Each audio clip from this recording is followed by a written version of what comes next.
And good afternoon. My name is Konstantinos.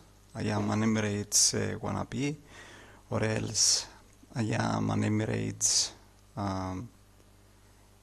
aspired cabin crew. Today is, I believe it's Thursday, 25th of December of 2025. Merry Christmas and Happy New Year 2026. We are going to continue our journey with the federal degree law number 33 of 2021 regarding the regulation of employment relationships and its amendments of the United Arab Emirates. So, in my opinion, any aspired Emirates cabin crew have to proceed with a thorough, I believe it's the correct word, with a deep search about the company, about the culture of the United Arab Emirates, about the laws of the United Arab Emirates, in order for us to be knowledgeable and in order for us to be able to see if the particular job and if the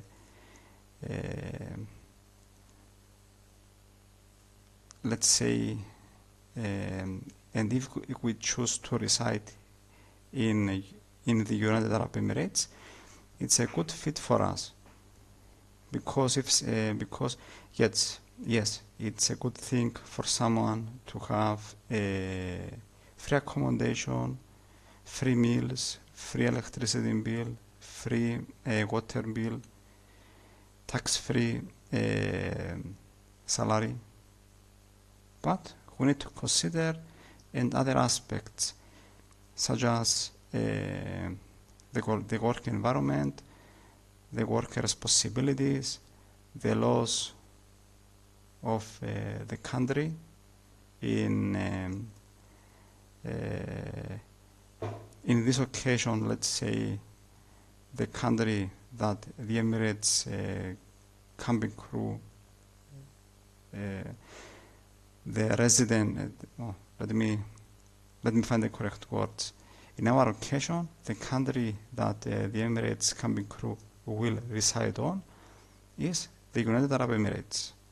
So we need to in my opinion, we need to familiarize ourselves with the laws of the particular country and the regulations.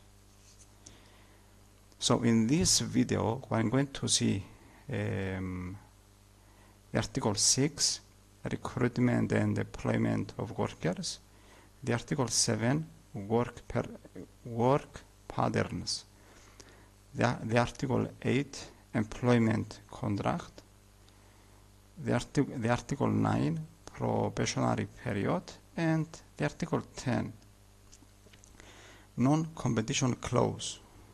And as I have mentioned in earlier videos of the particular series, I try to make each and every video short in time and in the same time engaging. So let's start.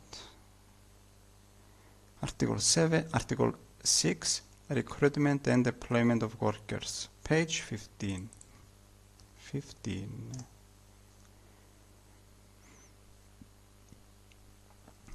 Again, Article 6, Recruitment and Employment of Workers. Article 6, Paragraph 1. It is not permissible to undertake work in the United Arab Emirates, and the employer may not recruit or employ any worker except after obtaining a work permit from the ministry as per the provisions of this degree law and its implementing regulation. Article number 2. The implementing The implementing regulation hereof shall specify the terms, conditions, types of work permits and procedures for granting, renewing and cancelling the same, the work permits. It is paragraph number 3. It is not permissible to undertake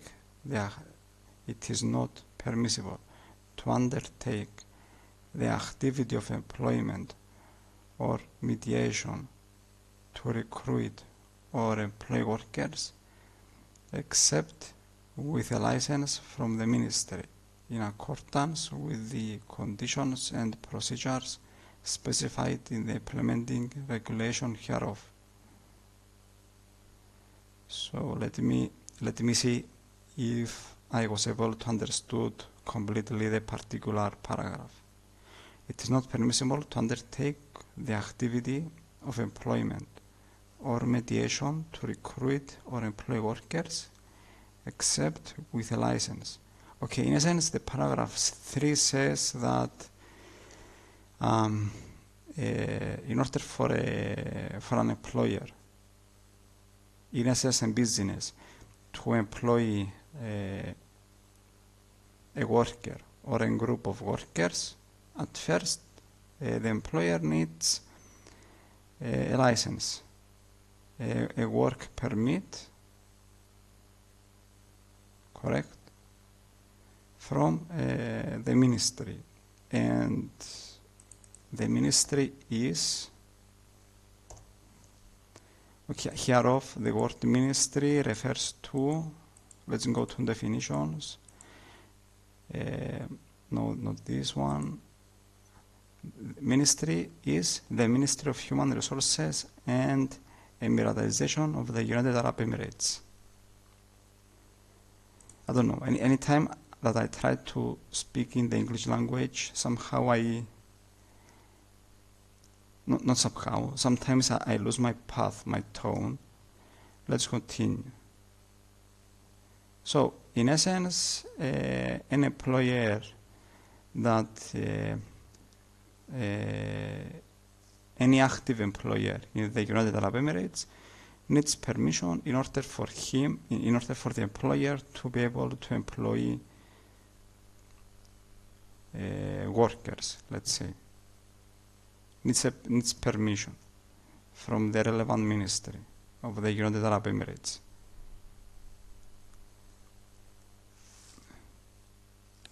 Okay, some noise from the neighbors.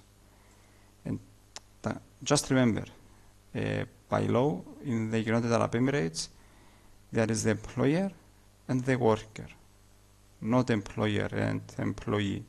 The employer, the business, for example, and the worker, the employee of the business, the employee of the employer.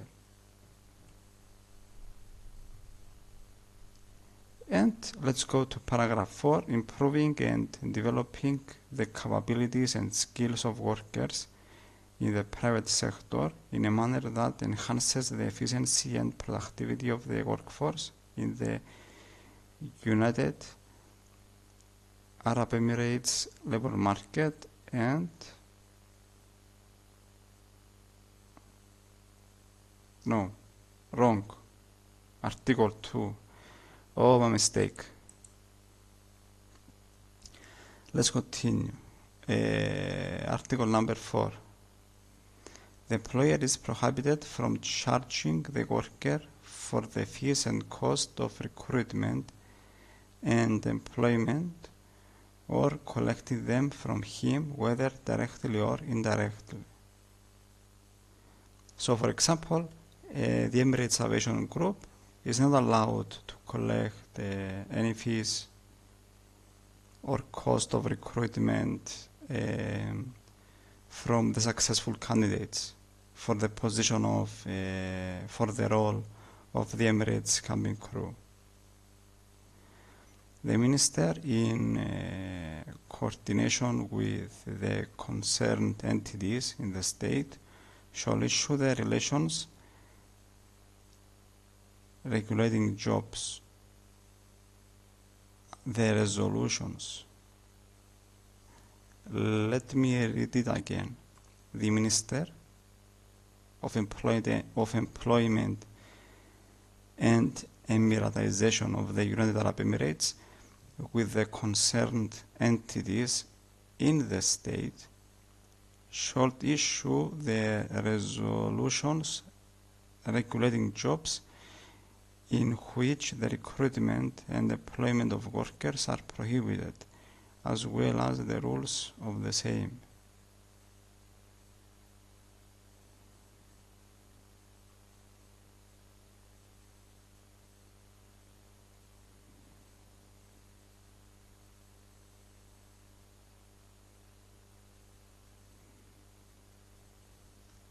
So, as I understand, in particular jobs, is not allowed the recruitment and employment of workers.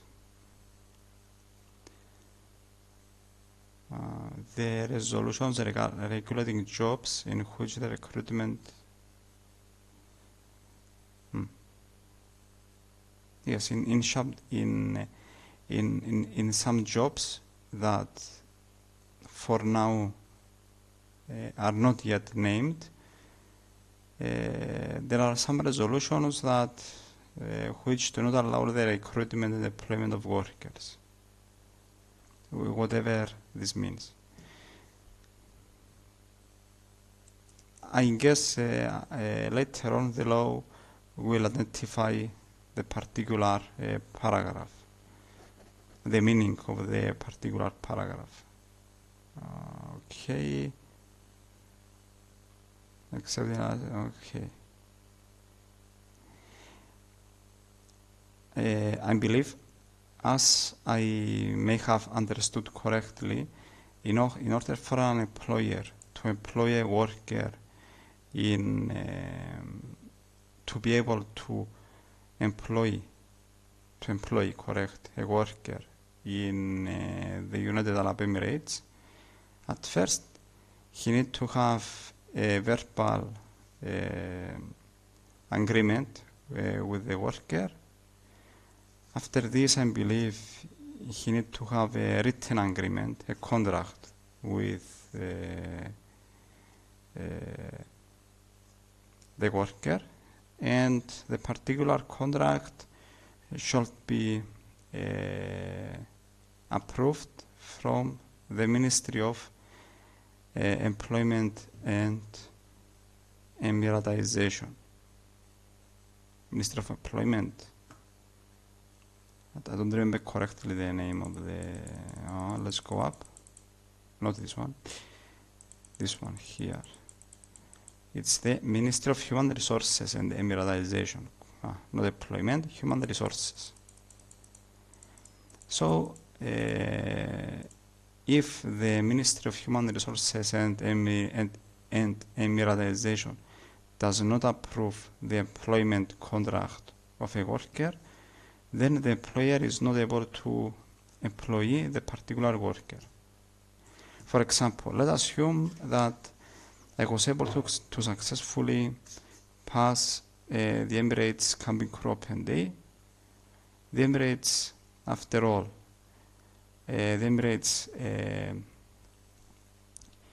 proceed with the golden call.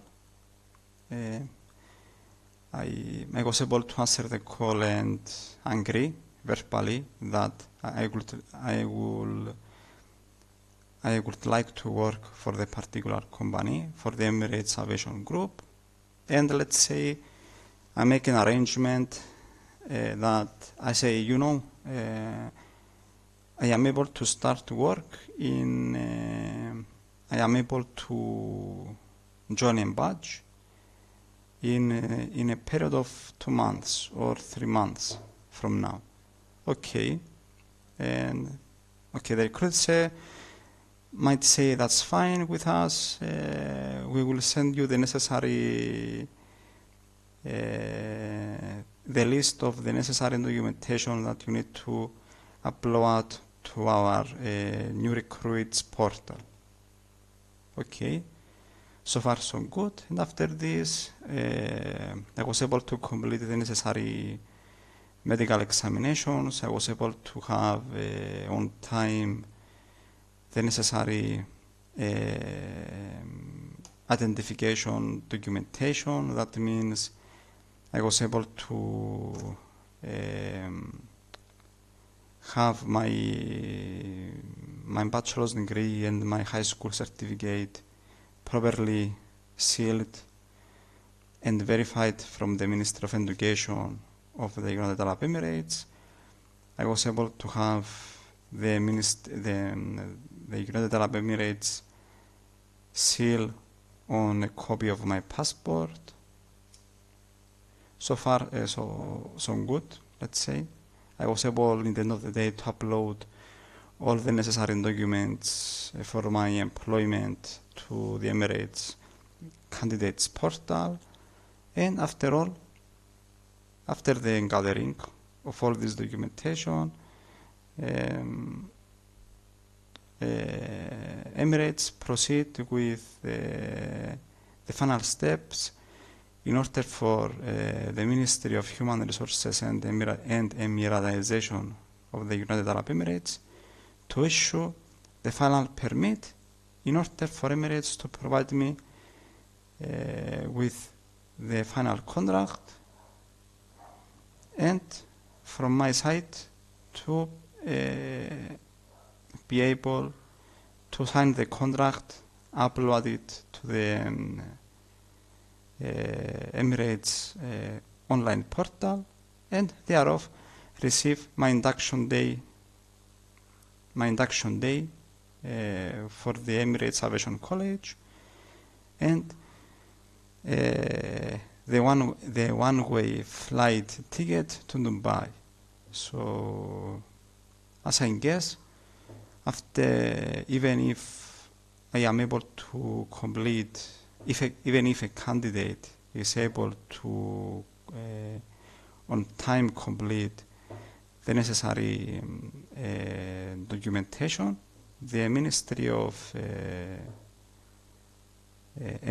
Emiratization may say, we do not grant permission for the Emirates Aviation Group to employ Mr. Costantino in the role of the Emirates cabin crew because of the particular reasons. So always remember that a candidate is not all about the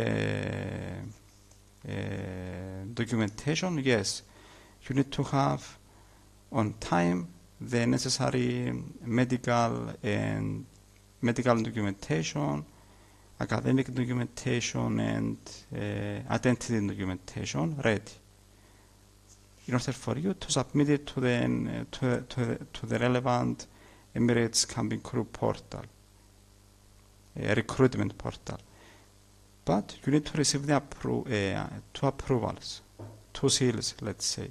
The first approval is for your residence visa and for the United Arab Emirates, and the second approval, the second seal, is in order for you to be able to receive a formal contract from the Emirates Aviation Group for the role of the Emirates cabin crew in Dubai. And let's continue. Article 7, work patterns.